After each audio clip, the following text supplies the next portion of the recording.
ओडिशा छुईला मौसुमी निर्धारित समय पूर्वर ओडिशा छुईला दक्षिण पश्चिम मौसुमी वायु। दक्षिण ओडिशार किछि अंचल को मौसुमी वायु अग्रसर होइछि। एने पाणीपाग विभाग कहिछि जे साधारणतः जून 1 रे केरल छुईथाए मौसुमी। एहा परे पर्यायक्रमे देशर विभिन्न प्रांत को जाइथाए। एथर पाग अनुकूल थिबारु मौसुमी आगुआ आसीछि। मे 27 रे मौसुमी केरल छुईथिबा बेले एथर वर्षा स्वाभाविक रहिबो बोली पूर्वानुमान करा जाइछि।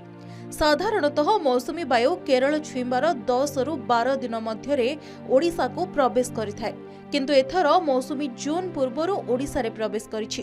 केरल रे मौसुमी एते शीघ्र प्रवेश करिबा 16 वर्ष मध्यरे प्रथम घटना बोली कुहा जाउछि।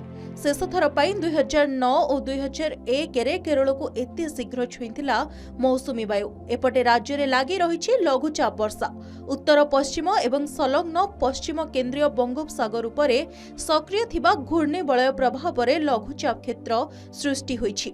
31 जाए प्रबलरू अति प्रबल वर्षा हेबार संभावना रही। अधिकांश स्थान में बिजुली घड़घड़ी सह झटका पवन मध्य रहिबो। वर्षा और वज्रपात नहीं सतर्कता जारी करा जायछि। मत्स्यजीवी को समुद्र को जीवाकू बारण करा जायछि। आज प्रबलरू अति प्रबल वर्षा सह बिजुली घड़घड़ी और घंटा प्रति 40 रु 50 किलोमीटर बेगरे पवन बहिबा नहीं 5 जिला को ऑरेंज वार्निंग जारी होइछि। तेबे ऑरेंज वार्निंग जारी होइथिबा जिला गुड़िक हेउछि जगतसिंहपुर, पुरी, कटक, रायगड़ा और कोरापुट। प्रबल वर्षा को दृष्टि रखी सतर्क रहिबाकू जिलापालंकू निर्देश दैछन्ति एसआरसी। ब्यूरो रिपोर्ट, के न्यूज ओडिशा।